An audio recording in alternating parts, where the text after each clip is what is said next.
Então eu teria D0 F0I mais D0 F0 mais DI F00. Se eu pego essa configuração de índices, aqui e coloco aqui, ó, Fi0 é menos F0I. Então esse termo mata esse.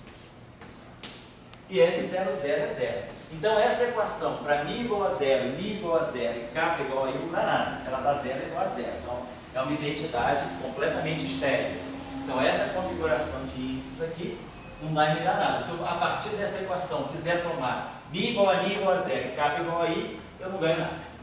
Então esquece essa configuração de I. Então as configurações que vão me sobrando, suponhamos que eu pegue μ igual a zero, μ igual a I, K igual a J. Então, se eu fizer essa escolha de configurações, eu vou ter D0 do F e J mais DI do FJ0 mais D0 do FJI igual a 0. 0 e J, I, J0, J0I. 0 e J, I, J0, J0I. Permutações simples. Então essa equação, com aquela configuração de índices, fica desse modo. Bom, isso aqui eu sei quem é. Isso aqui é 1 sobre C.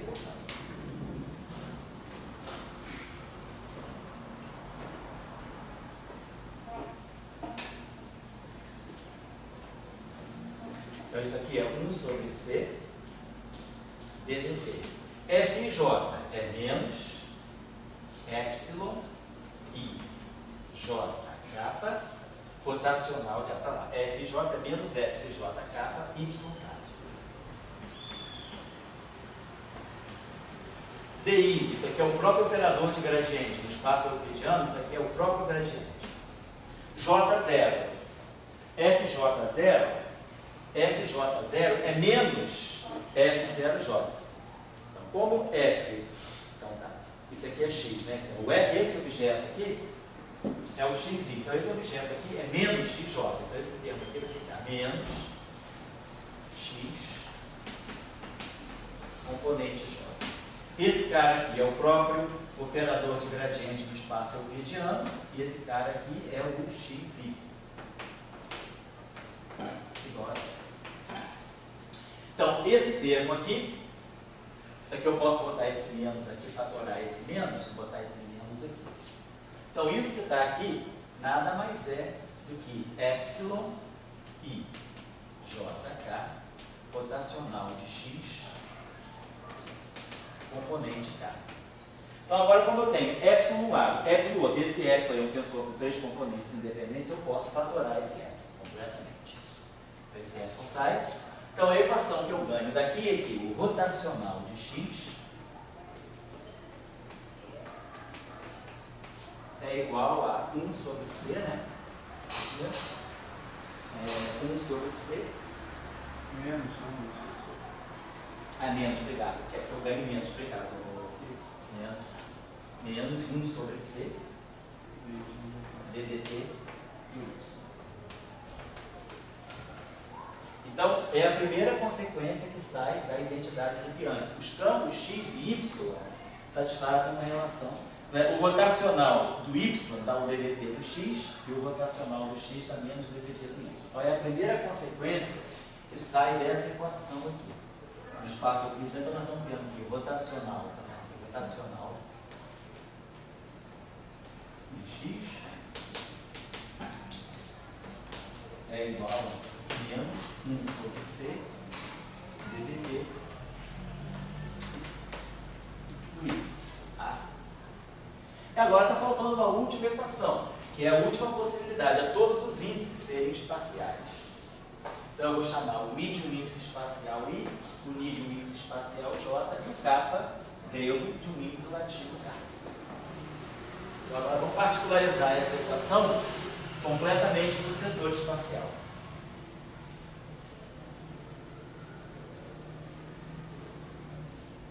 Então nós vamos ter DI de FJK. Pois não. Não sei se a pergunta Mas, por exemplo, eu posso só fazer uma eletrodinâmica planar, né? Pode. 2 mais 1. Pode. Eu posso fazer uma eletrodinâmica sem dimensão temporal? Pode. Mas e como é que fica, por exemplo, a dinâmica? A dinâmica é estática. A dinâmica é estática. Se acontecer, se você pegar, por exemplo, se você pegar o mundo de uma dimensão temporal e uma dimensão espacial, eu não falei isso para vocês. Lembra na primeira aula eu falei, mas ainda era muito cedo para vocês perceberem. Se a gente fizer essa chamada física bidimensional, modelo de Schwinger, o pessoal não fala que eu editando, se nós pegarmos a eletrodinâmica em uma dimensão temporal e uma dimensão espacial, a eletrodinâmica é estática. Você não tem conceito de radiação. Nada se propaga. Fica tudo parado. Então você não tem um conceito de fóton propagante, a não ser que você coloque interação. Mas a onda livre não se propaga, ela fica bloqueada.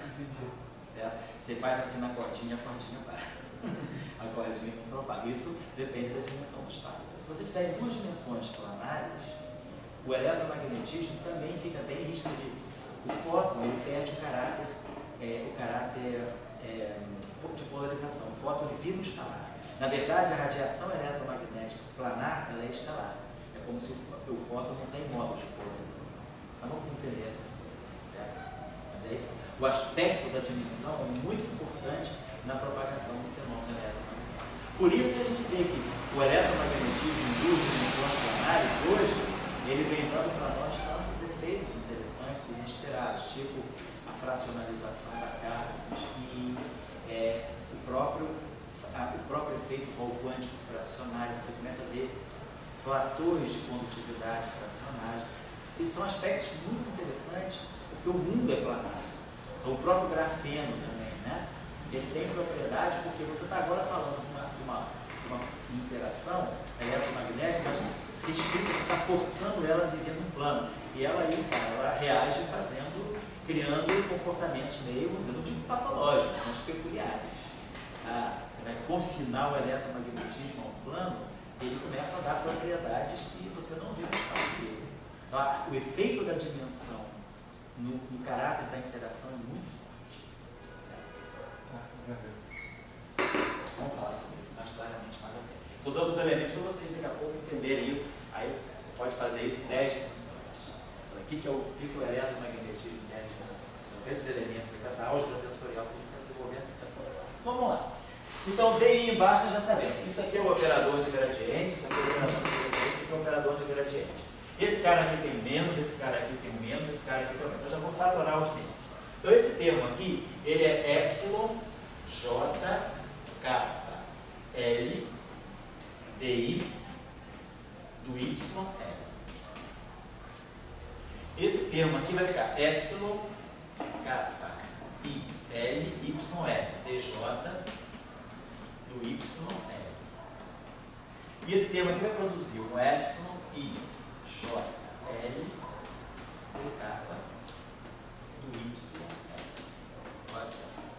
Então tem uma equação cheia de épsilon, só que esses épsilon são os mesmos. Mas eu tenho como jogar fora épsilon. Quantos índices estão livres naqueles épsilon? Cada épsilon tem 2 índices livres. JK, aqui eu tenho KI e aqui eu tenho IJ. Então, por exemplo, eu posso multiplicar toda essa equação por um épsilon de M e J. Suponhamos que eu faça isso, multiplique essa equação por épsilon M e J. Então, epsilon M i J vezes epsilon i J L dá 2 vezes, né, lembrando das propriedades do delta de Levitine. Epsilon M i J saturado com epsilon i J L, isso aqui dá 2 vezes delta de ML. Então, eu estou pegando essa equação para me ver livre dos épsilon, eu estou multiplicando essa equação por esse épsilon. Me limpa esse epsilon aqui e me transforma no delta. Então, esse termo aqui, ele vai ficar 2 vezes delta de L, delta de M e J, de M, opa, o que eu fiz aqui? Multiplicar, poderia até fazer uma outra coisa. I e JK são livres, né? Então, multiplica por epsilon e JK, perdão, porque os índices I e JK são livres. Então, multiplica isso aqui por um epsilon e JK. Vamos fazer isso. Se eu multiplicar essa equação por epsilon e JK, eu vou ter epsilon e JK vezes epsilon e JL dá 2 vezes delta de KL. Mas quando eu fizer 2 vezes delta de KL, isso aqui vai virar uma divergência de Y. Então esse termo aqui vai ficar 2 vezes a divergência do y. Quando eu pegar esse cara aqui e multiplicar por esse, ó, eu tenho 2 índices aqui, ó, I, kappa, e aqui eu tenho kappa I. É só acertar o sinal. Eu tenho ó, epsilon, kappa e L vezes epsilon I, j, kappa. O que eu faço? Mas é rotacional, né? Oi? Mas é rotacional. Não, você vai ver que não, olha só. Traz esse kappa para cá. Tá dois saltinhos, agora não troca de sinal. Kappa I, isso aqui dá 2 delta de LJ. 2 delta de LJ vai dar 2 vezes a divergência de Y. O mesmo sinal.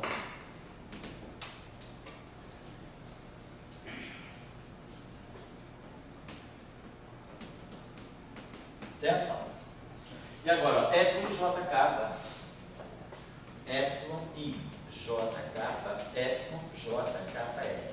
Faz a mesma coisa, traz esse I para cá para trás, fica j kappa dá 2 delta de L, então esse termo aqui também vai dar 2 vezes divergência de Y. Então no final do dia dá 6. Então essa equação aqui mostra para nós que a divergência de Y é igual a 0. Então a segunda consequência que sai dessa equação é divergência de Y igual a 0. Então eu ganhei um conjunto de 4 equações. Aquelas equações lá me dão divergência de x igual a 0 e rotacional de y igual a 1. Essa aqui me dá rotacional de x e divergência de y. Todo mundo é grande o suficiente, né, para matar a charada. Provavelmente isso aqui deve estar dando divergência de E. Isso aqui deve ser um campo elétrico. Isso aqui. Olha o sinal trocado aqui. Essa lei aqui tem tudo para ser Faraday-Lenz. Então é interessante que esse campo seja o elétrico e esse o magnético. Depois vamos acertar as constantes. O elétrico e o magnético. Rotacional de E igual a menos dB dt. Divergência de E igual a 0. Divergência de B igual a 0. E rotacional de B igual a 1 sobre igual a dE dt. Então essas equações elas estão prontinhas, esperando para se tornarem as equações de Maxwell. Nós temos apenas que ver exatamente o que é o campo elétrico e o campo magnético. No sistema, né, internacional, nós sabemos, beleza, divergência de E igual a 0, rotacional de B, divergência de B igual a 0. Essa equação aqui, rotacional de E, é menos dB dt. Né? Então eu esperaria duas coisas aqui. Né? E aquela lá, rotacional de E, nós sabemos o seguinte, rotacional de B é μ0, epsilon 0, ou seja, 1 sobre C2, dE dt.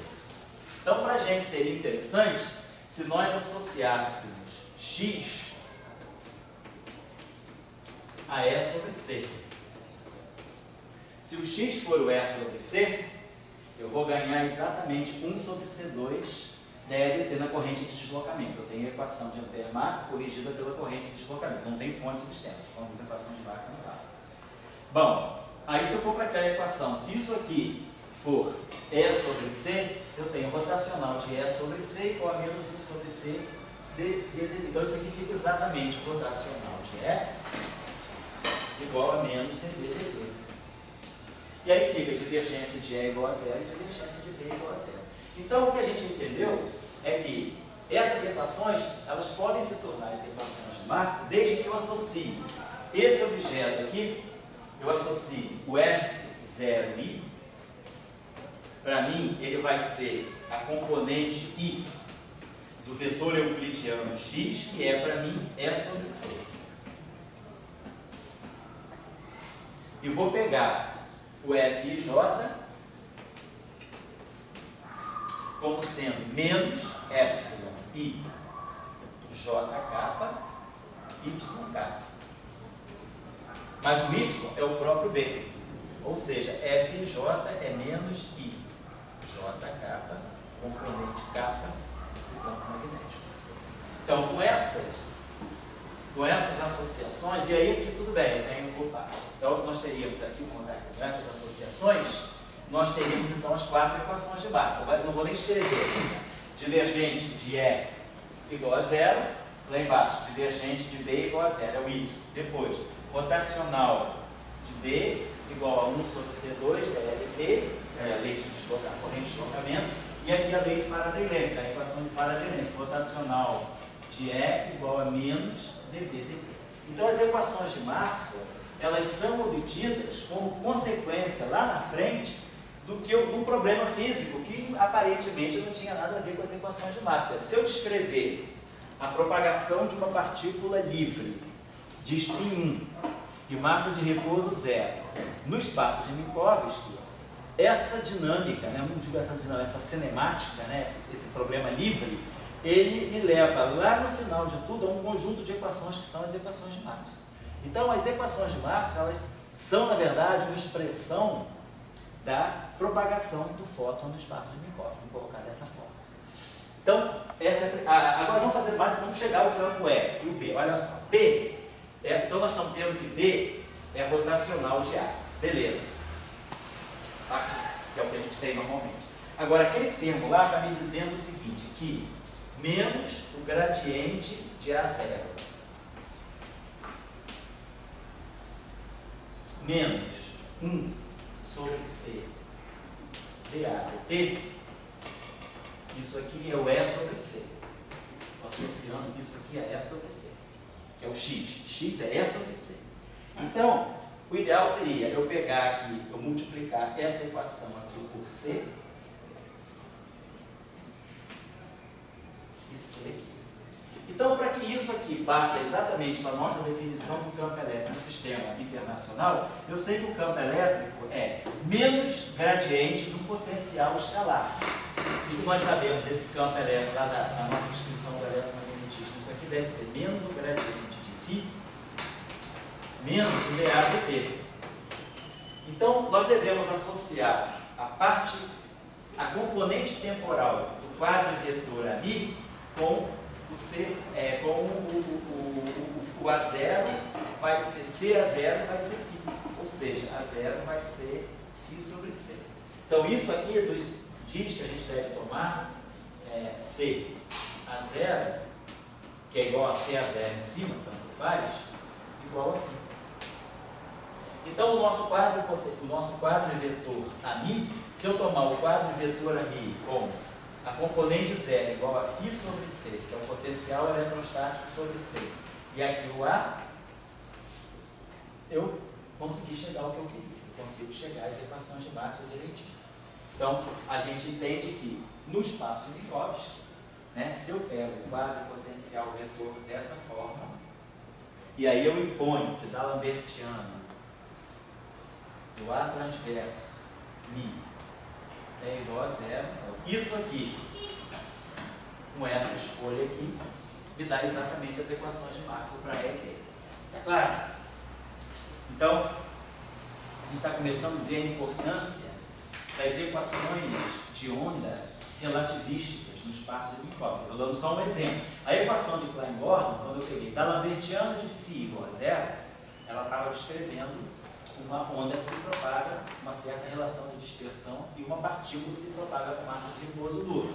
Quando eu introduzo a massa na equação de Klein-Gordon, nós vemos que aquela equação está descrevendo uma partícula que se propaga, uma partícula relativista com uma massa de repouso não trivial. Agora nós pegamos uma equação de onda, tipo Klein-Gordon, só que com um objeto que descreve spin 1. E aí a gente viu que o que sai daqui são as equações de Maxwell. Então a gente começa a se pensar, e se eu pegar, por exemplo, equações relativistas para outros spins, que equações eu vou encontrar? Será que eu vou encontrar equações interessantes? Então, daqui a pouco nós vamos ver a equação de Dirac que sai daí. Quando nós impusermos, eu quero descrever um férmio com massa nula, spin meio, nós vamos impor da Lambertiano de alguma coisa igual a zero. Nós vamos tirar a equação de Dirac também.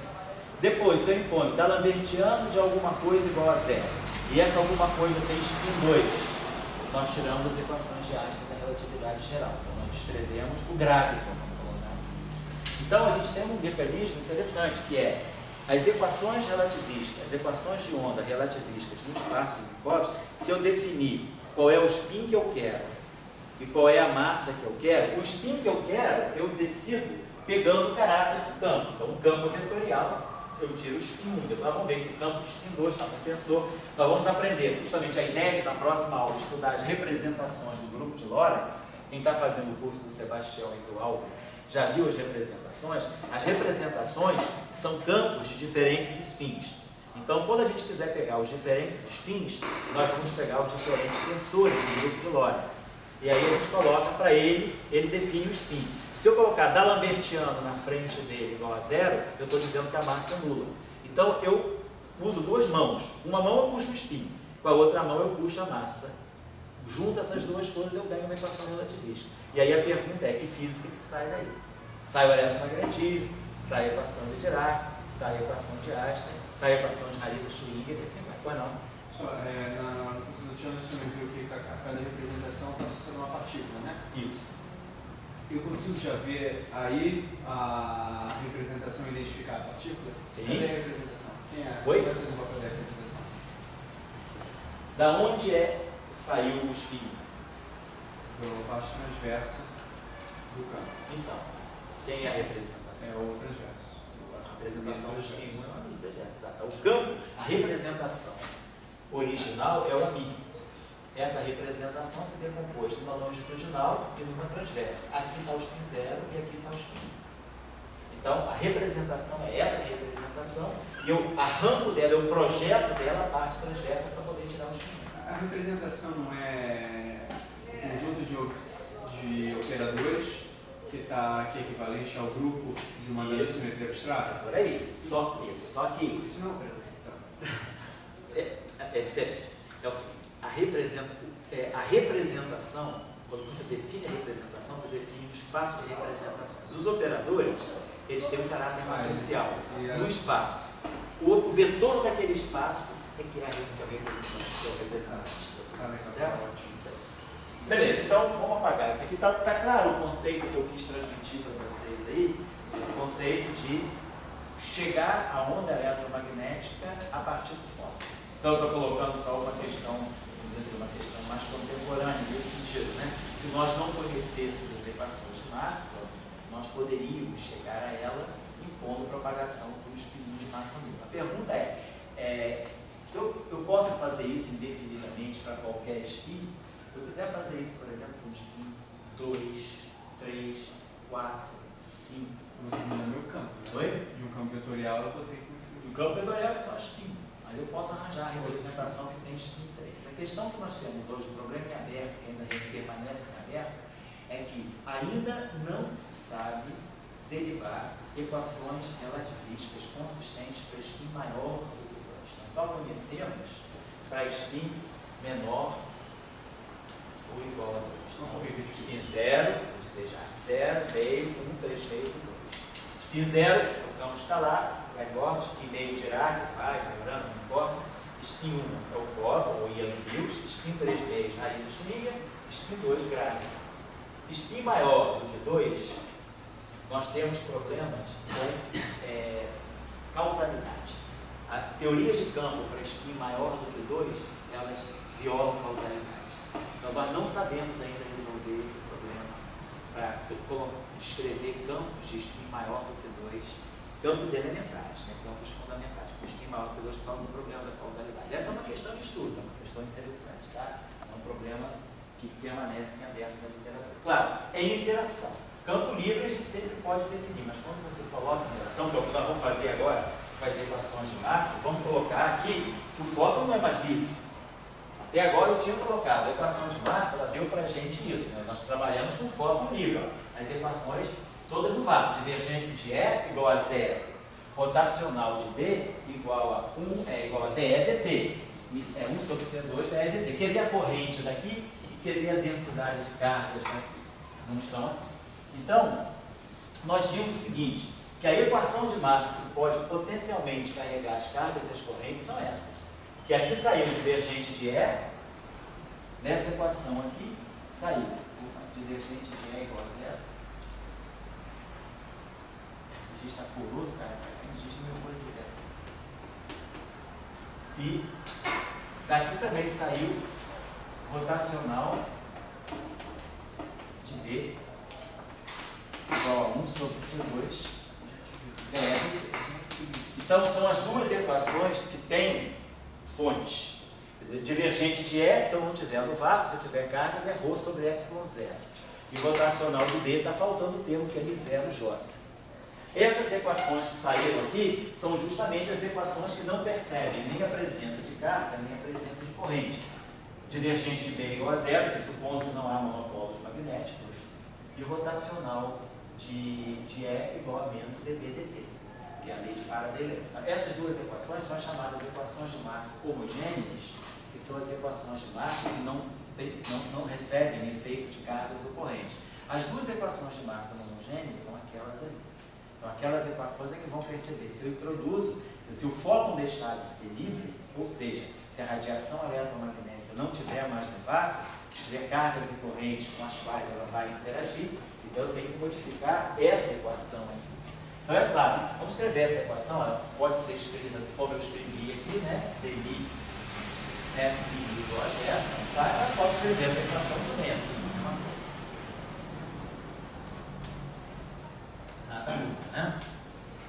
Para eu passar dessa equação para essa, tudo bem, eu posso simplesmente subir esse índice e descer esse, tanto faz, mas esse aqui fica embaixo, mas aí eu multiplico por um eta, ni, alguma coisa e suspendo esse. Então, essa equação e essa equação são a mesmíssima coisa. Agora, eu quero introduzir algum agente externo, corrente, cargas, então eu tenho que introduzir nessa equação.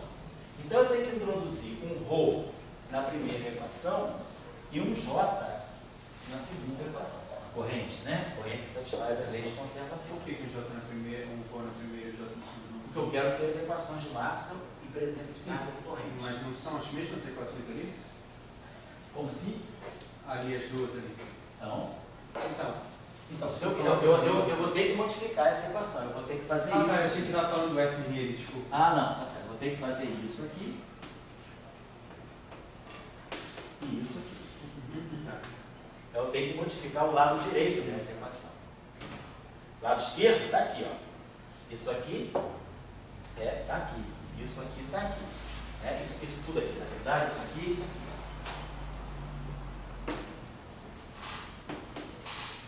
Isso aqui está tudo aqui. Agora eu tenho que substituir o zero por isso aqui. Claro, se é uma coisa, se isso aqui tem um índice mi sobrando, o único jeito de fazer essa equação ficar inhomogênea do lado direito é colocando um quadro invetor. Então é claro que imediatamente a gente vê aqui a tensão. Se eu quiser introduzir alguma coisa aqui, eu vou ter que introduzir aqui um objeto J'. E esse J ali, ele vai ter que ser igual. Com isso, a primeira equação vai ficar divergente de E. Então, lembra, se eu pegar aqui então, a componente ni igual a zero, só para vocês lembrarem, né? Isso aqui vai ficar dI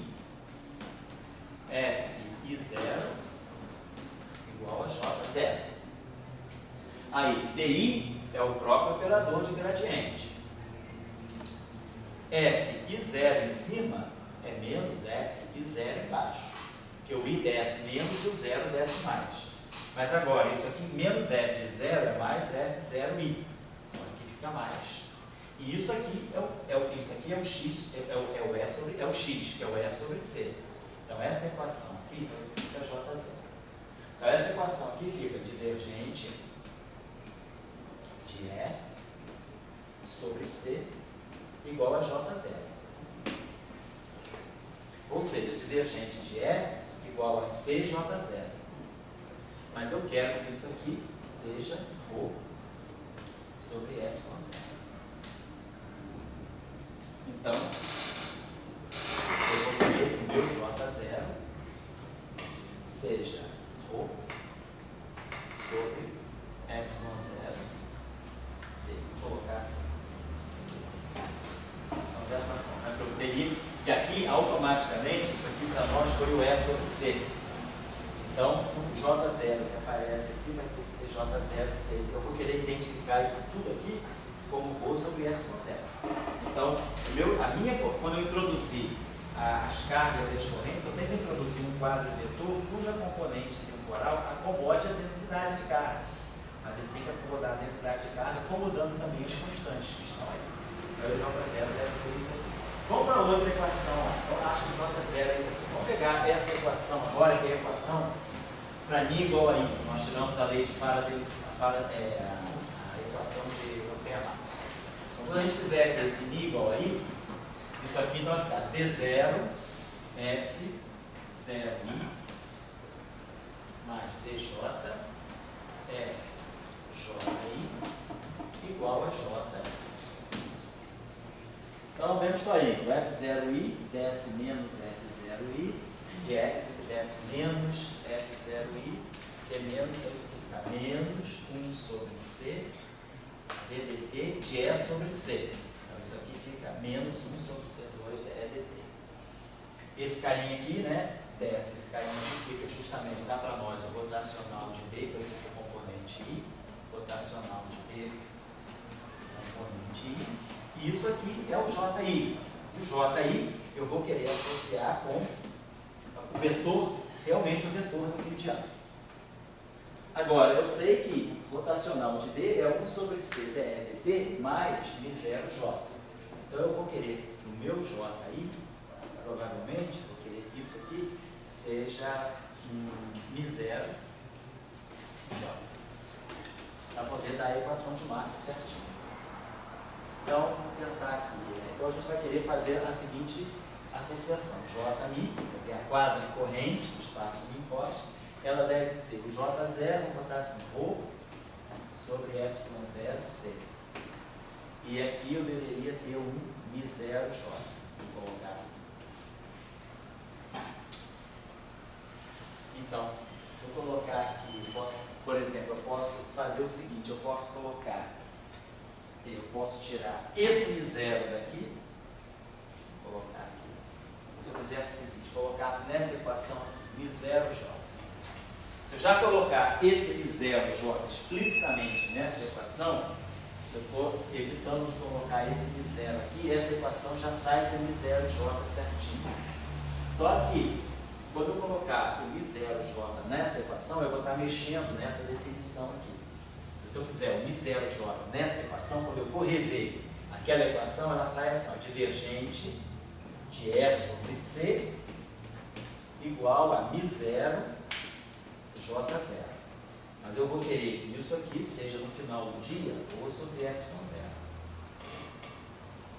Então, vou colocar isso aqui, então esse C vem para cá. Mas eu vou querer que isso aqui seja ρ sobre ε0. Então, isso aqui deve estar indicando para nós que o nosso J0 deve ser ρ sobre C μ0 ε0. Então tá. 1 sobre raiz de μ0 ε0 é C2. É isso?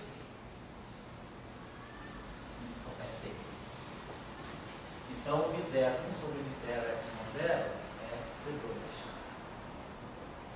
Então, μ0 ε0 é 1 sobre C2. Então, isso aqui é 1 sobre C2, aqui fica 1 sobre C, então C vem para aqui. Então, com isso, a gente deve definir. Então, a gente faz o seguinte: a gente define a corrente que carrega, a corrente que vai carregar a distribuição de cargas e corrente dessa forma. A componente J0 é C vezes a densidade de carga. E aqui eu coloco a própria corrente. E aí eu tenho que dmi F mi fica igual a μ0J. Então agora eu introduzi a presença de matéria nas equações de Marx em forma logarítmica, certo? Então eu botei o μ0, é uma questão de escolha, tá? E a corrente fica definida daquela forma lá.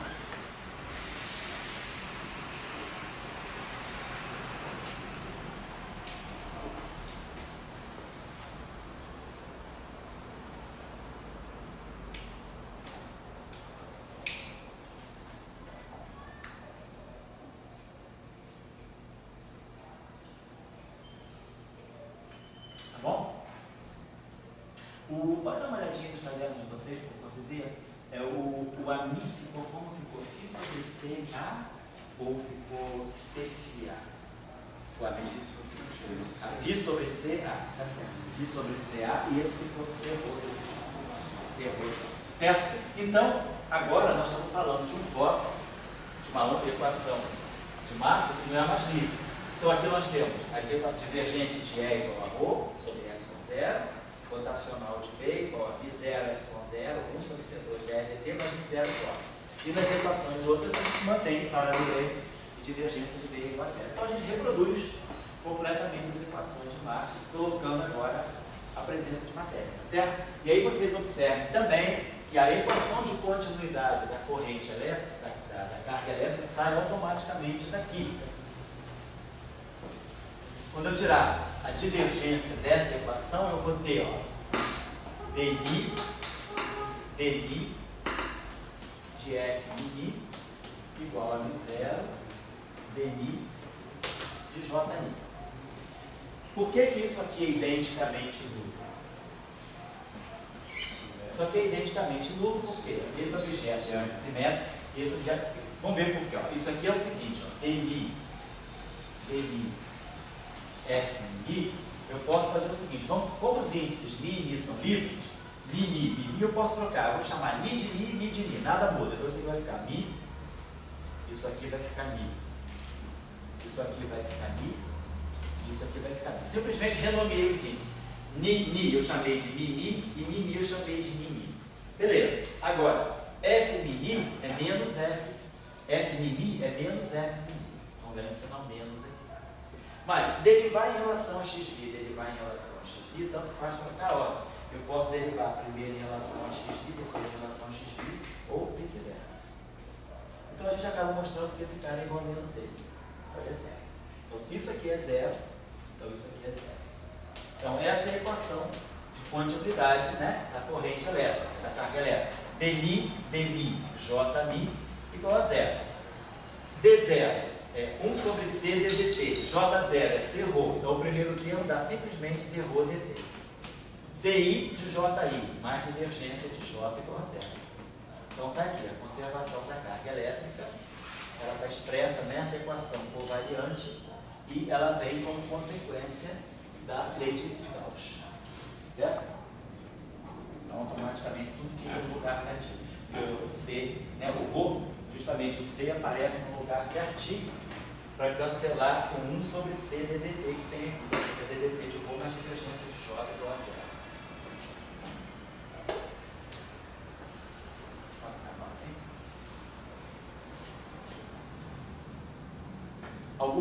Alguma observação, alguma questão que vocês queiram colocar aí?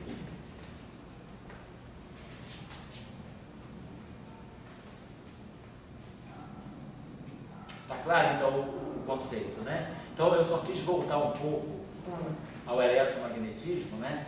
Para a gente mexer. Vamos fazer o seguinte, eu quero fazer uma coisa também, daqui a pouco no espaço de pacote. Vamos fazer a seguinte brincadeira. Vamos fazer, vamos ver se eu faço até 6h20.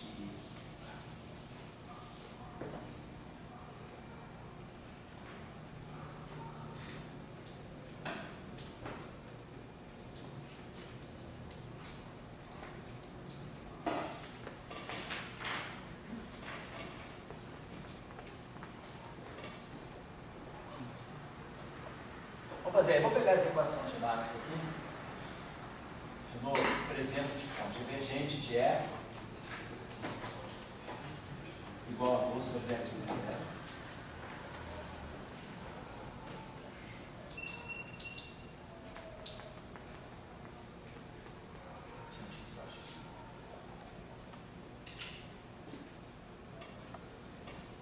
Vou deixar uma tarefinha para vocês. Vamos fazer isso aqui.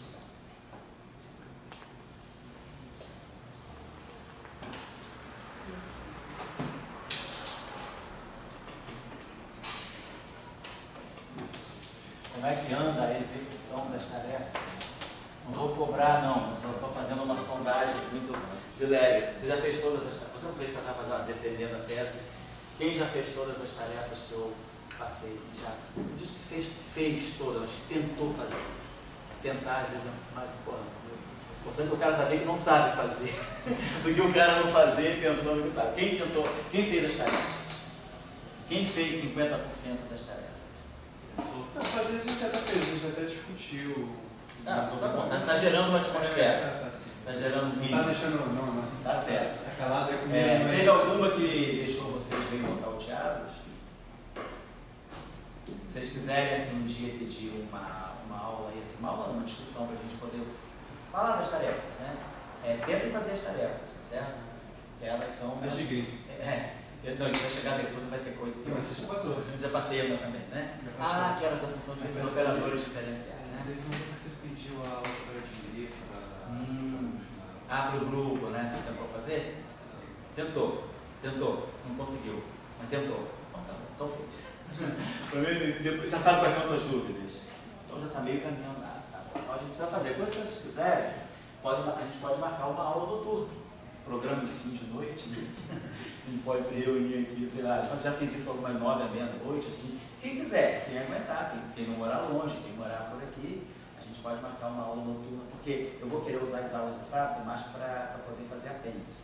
E aí, quem quiser discutir comigo, a gente pode, inclusive a gente pode gravar. E aí, quem não puder estar presente, assiste a aula de gravação das discussões. Mas aí fica a critério de vocês, isso eu não me meto. Eu estou só fazendo uma sondagem para saber a que ponto que andamos com as tarefas, né? Tá certo? Se eu fosse da prova, né,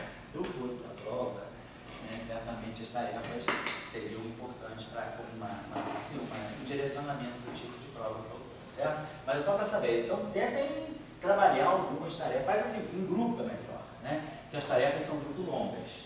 Então, uma tarefa pode levar muito tempo. Mas fazendo 2, 3 juntos, vocês mais ou menos se dividem os trabalhos, né? A tarefa número 1 de hoje vai ser a seguinte.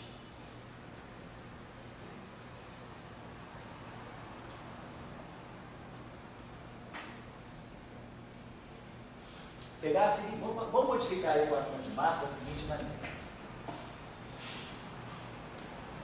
Essa aqui é a equação de Marx do K. Uma delas, né? Vou pegar essa equação e vou modificar da seguinte maneira. DI, FI, mais Xi. Ali, Xi é um parâmetro real,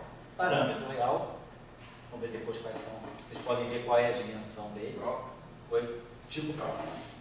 E aqui mais um termo que vai ser, vamos chamar aqui de um alfa, DI, ali,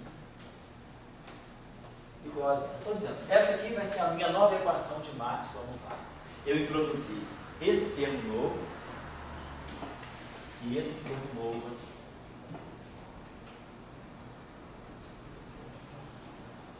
Onde Xi e alfa são parâmetros reais. Essa daí não dá não. Oi? Essa daí não dá não. Ah, desculpa, vou dar uma modificação assim. Tem razão. Não é covariante, a agonia aqui, né? Bota aqui, perdão, tenta fazer o seguinte.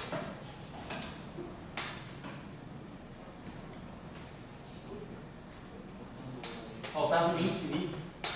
Perfeito, Daniel tem razão. Estava uma equação sem índice solto aqui. Eu tenho que ter um índice ali em cada termo. Ni. Então, Xi e alfa são parâmetros. Obrigado, tá, Daniel?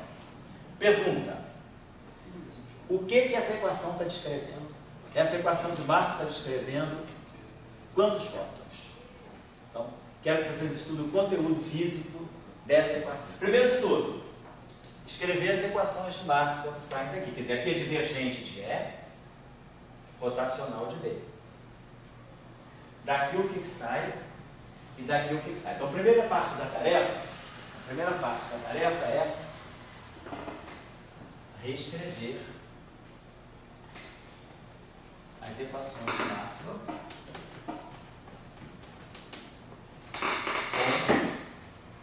com os novos termos.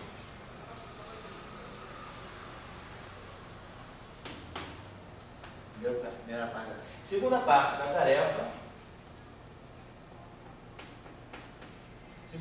tarefa vai ser descrever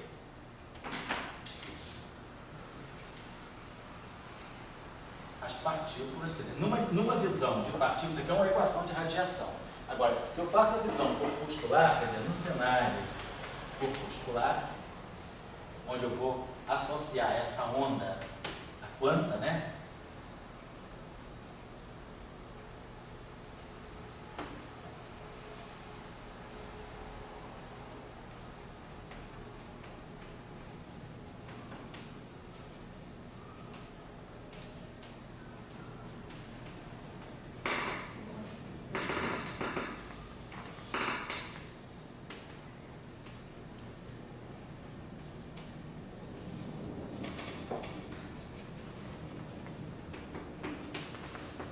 Essa é a segunda perguntinha. Tá?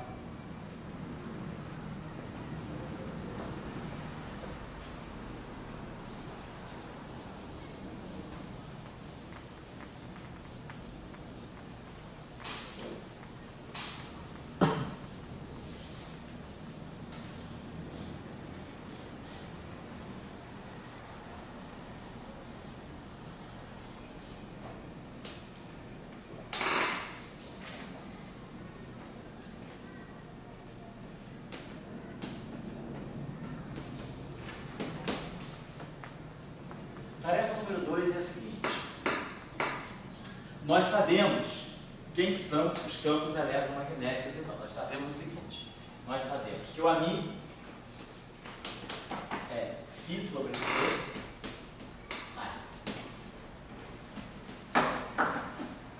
Sabemos que o campo elétrico,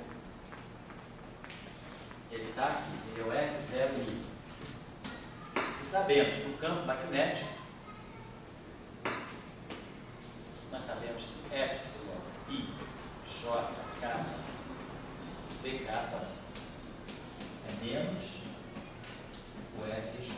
Ou, por outro lado, a gente pode escrever que o BI, campo magnético BI, é menos o meio do epsilon I, JK, FJ. Tá? Só inverter essa equação. Como é que eu inverto aquela equação? Eu multiplico os lados da equação por um epsilon IJM. Então, quando eu multiplicar os dois lados por epsilon IJM, eu vou produzir do lado direito 2 delta de KM, que vai me dar o TM. E do lado direito vai ficar epsilon IJM, tá certo? Então vai ficar isso aqui. Então, essa equação aqui é a inversa dessa. Então, eu sei quem é o campo magnético e sei quem é o campo elétrico a partir do F.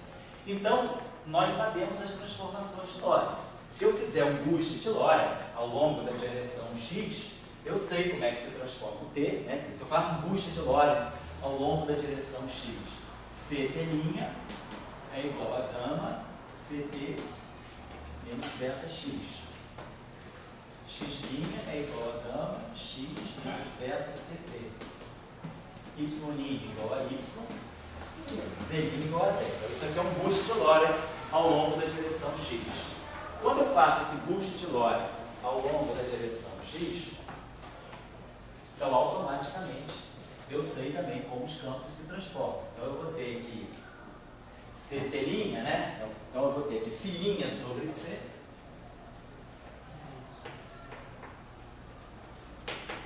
Vai ser gama Φ sobre C menos beta X. A linha X, todo vetor se transforma assim. A linha X é igual a gama AX menos beta CT, é o Φ sobre C. A linha Y é igual a Y. E a linha Z igual a Z. Então nós sabemos como os campos se transformam e como as coordenadas se transformam. Então eu peço para vocês saberem sobre um boost desse quais são as transformações no campo elétrico e no campo magnético. Então eu quero que vocês escrever L' e D' em função de L. Então, se nós sabemos como os A's se transformam, e nós sabemos que isso aqui é D0 aí menos DI a 0, e que isso aqui é DI a J menos DJ, aí você sei como os A's se transformam e os derivados se transformam. eu automaticamente posso tirar como os campos se transformam. Então eu sei escrever transformações de Lorentz dos campos eletromagnéticos vistos por dois sistemas de referência distintos. E daí eu peço uma segunda parte. Essa é a primeira parte da tarefinha. A segunda parte da tarefa é, dado que uma carga está em repouso no laboratório, então eu tenho uma carga aqui em repouso no laboratório. Ela está em repouso no laboratório. Então eu sei que no laboratório ela tem campo elétrico, campo magnético nulo. Aí agora, suponhamos que eu tenho um observador que esteja se movendo. Só campo magnético. Só tem campo elétrico. Essa carga está em repouso no laboratório. Então aqui no laboratório eu tenho campo elétrico.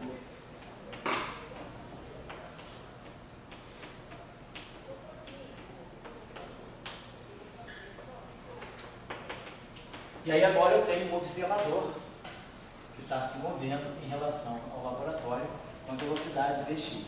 Então eu tenho esse observador aqui, o alímetro. Então o que eu quero tirar é o campo dessa carga visto por aquele observador. Quer dizer, agora os campos, né? Porque para esse observador a carga está andando para trás. Então ele vê uma corrente, então ele vê um campo magnético. Então eu quero que vocês tirem o campo elétrico e o campo magnético observados por eles usando isso aqui. Quer dizer, quem sabe os campos no referencial do laboratório, automaticamente vai saber os campos no referencial móvel. É só fazer transformação de Lorentz dos campos. Esse exercício aqui, esse item aqui, me dá as transformações, me dá o L e o B em função de E e B. E esse item aqui me dá o E e o B e me pede o L e o B. Então, vocês usando essa ideia aqui das transformações e a relação entre os campos e os potenciais, vocês podem tirar as leis de transformação dos campos eletromagnéticos, certo? Isso aí é tarefa 1, tarefa 2. Então, em vez de fazer mais um desenvolvimento, eu vou deixar uma tarefa 3, tá? E aí eu não vou ter que cortar meu raciocínio pelo meio.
Seguinte exercício. Suponhamos que eu tenho um monopolo magnético.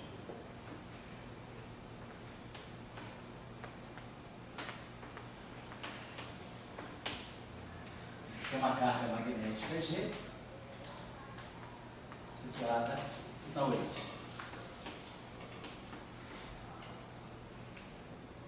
Então, o campo B vai ser G sobre 4π R2 R chapéu. Então tá, eu tenho um monopólio exatamente igual ao problema eletrostático, só não tenho o epsilon zero, né? Divergente de E igual a rho sobre epsilon, o campo de uma carga na origem seria Q sobre 4π epsilon zero R2. Nesse caso é só tirar o epsilon zero, então eu tenho um monopolo magnético. Então eu tenho um monopolo magnético com carga magnética G. Então eu tenho um polo magnético situado na origem que gera esse campo magnético. E o meu problema é o seguinte: eu tenho uma partícula de massa M e carga elétrica E. Essa partícula está sob a ação do campo magnético de um monopolo. Então o problema é, vamos usar para partícula aqui, vamos usar DDT. Não estou dizendo a partícula, não vou considerar a partícula relativística, então eu vou usar mecânica, vamos dizer, newtoniana. Vamos dizer que a partícula não seja relativista. Depois a gente pode fazer a aproximação, pode fazer o estudo relativo. Vamos dizer que eu tenho um problema de uma partícula num campo eletromagnético externo. Então, dP,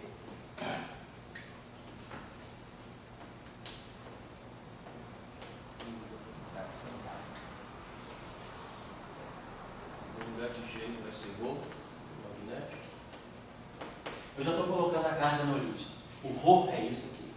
Isso aqui é o Rho. Isso tudo aqui é o Rho. Certo? Isso aqui é a unidade de 1 sobre o volume.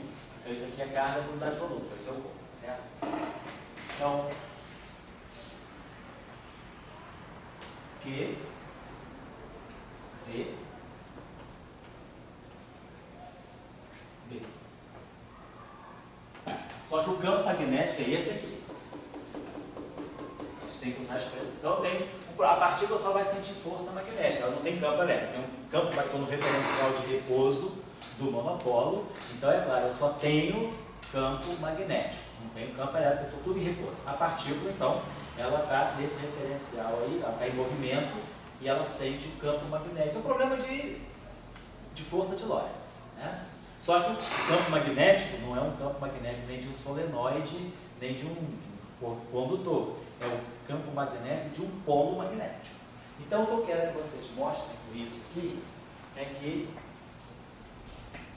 tirem a partir dessa equação quem é o momento angular orbital da partícula. Pois não? Mas é aí mesmo. Oi? É, A carga é. A carga magnética é G, está aqui. Agora eu tenho uma carga elétrica sofrendo a ação de um campo magnético de um monopolo. Então o monopolo está aqui com a carga dele e eu coloco uma carga elétrica aqui. Essa carga elétrica se acopla com a carga do monopolo desse modo. Então aqui tem um G e aqui tem um E. Então eu quero que vocês, usando essa equação, vocês cheguem a uma equação, vocês vão conseguir ler o operador de momento angular orbital. Então vocês vão ver que o operador de momento angular orbital, ele normalmente é o que? R vetor P. Então, X vetor P. Vocês vão ver que a interação da partícula com o monopolo vai acrescentar um termo novo ao momento angular orbital. Então, a introdução do monopolo magnético, ele mexe no momento angular orbital da partícula. Vocês vão ver o que vai acontecer aqui. Esse programa não é difícil de fazer, é só um pouquinho de cálculo mesmo, de cálculo de 3 variáveis, né? Aqui vai aparecer um termo novo, que é a contribuição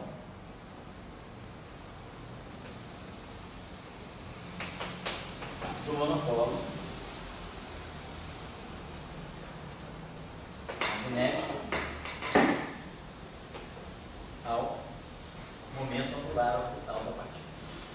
Queria que vocês fizessem esse problema, porque esse problema já vai dar para vocês uma sugestão por que é que a carga elétrica é quantizada. Por que é que Dirac introduziu, quer dizer, ele viu que a partir do monopolo magnético a gente tem que quantizar a carga elétrica. A carga elétrica aparece em múltiplos inteiros de uma carga fundamental, de uma grandeza fundamental. Então, esse é um exercício bastante simples, só para vocês treinarem o que é monopolo magnético e essa equação. E a parte 2 dessa tarefa, então essa aqui é a parte 1 dessa tarefa, e a parte 2 dessa tarefa também é o seguinte: se vocês agora vamos considerar o problema relativístico, considerarem um observador que se move com velocidade v ao longo do eixo do x, eu quero que vocês tirem no referencial desse observador o campo elétrico e o campo magnético do monopolo. No referencial de repouso do monopolo, o monopolo só tem campo magnético, ele não tem campo elétrico. Divergência de E é zero, campo elétrico é zero.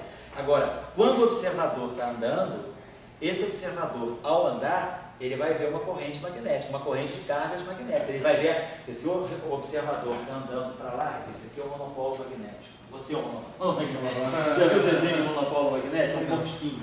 Ah, é? É o Hedgehog. Obrigado. Você está com o cabelo assim, hoje, Power. Então você está igual um monopolo de SO3. Então você é um monopolo de Tofte Polyakov e eu sou o observador. Então eu estou caminhando, então eu estou vendo o monopolo andando para trás. Então tem uma carga de monopolo. Então eu tenho a carga de monopolo e uma corrente de carga de monopolo. Então isso vai mexer com o campo elétrico, com o campo magnético. Então, da mesma forma que lá, o campo eletrostático no laboratório, ele se reverte num campo elétrico, num campo magnético para o observador que está caminhando, porque ele vê a carga caminhar, então ele vê uma corrente. Aqui eu tenho um monopolo em repouso no laboratório, mas se o observador começa a caminhar, ele vai ver o monopolo caminhar para trás. Então, para ele o monopolo está em movimento. Então eu tenho uma corrente de carga, uma corrente magnética de carga monopolar, ao mesmo tempo que eu tenho monopolo. Então eu vou ver novos campos. Então eu quero assistir o campo elétrico gerado pelo movimento relativo a partir do campo de um monopolo magnético, certo? Então essas são as tarefinhas aí para vocês fazerem desse feriadão aí que tem, né? Primeiro, 2, né? Dia 30 de fevereiro, né? A não ser que vocês queiram aula de 30. Tem que pensar, né? Não tem que sair agora. Bom, todo mundo vai viajar dia 5? Todo mundo vai viajar no feriadão? Tem feriado? Tem dia 1º de maio, terça. E aí as universidades já, não sei se aqui no CDPE vai emendar, mas na prática vai. Aí, quer dizer, eu não vou botar ninguém para vir aqui segunda-feira, mas a minha pergunta é lícito a gente marcar a aula sábado, dia 28, ou vocês acham que fica ruim? Se vocês quiserem, então, aula pense, só para a gente ganhar um tempinho. Quem vai viajar? Se alguém for viajar, eu não vou fazer isso. Mas se o cara disser, não, eu não quero ir, que eu quero dormir, beleza, não tem problema, eu dou aula, o cara pega. Vai ser gravado, mesmo que você não venha, Wallace, a gente pede alguém para gravar. Tá certo? Então, eu em princípio, então, não vou marcar a nossa aula dia 30, dia 28. Pode marcar o seguinte, eu tenho um compromisso aqui, 10 horas de iniciação científica, 11h30 com o professor Chaves. Pode marcar a aula de, sei lá, se vocês quiserem, meio-dia e meio, ou vocês preferem almoçar com ele e vir para a aula depois, de 1 às 3, alguma coisa assim. Não, nossa, não. Vai ser a partir de 1 hora, de 1 às 3, 1 às 3h30. Quem não vier, não tem problema. A gente vai, espero que alguém possa gravar para quem não vier, tá bom? Só para a gente já ganhar um tempinho desse dia 28 aí, que eu já, na semana passada, eu vi 2 horas de aula por causa da conferência, né? Depois eu marco uma outra aula de reposição aí, porque tem uma semana que eu vou ter que não dar aula mesmo. Na quarta-feira, dia 9 de maio, eu tenho um concurso lá em São Paulo, e eu estou na banca a semana inteira, então não vou poder dar aula nem quarta nem sexta. Então eu já quero ir ganhando um tempinho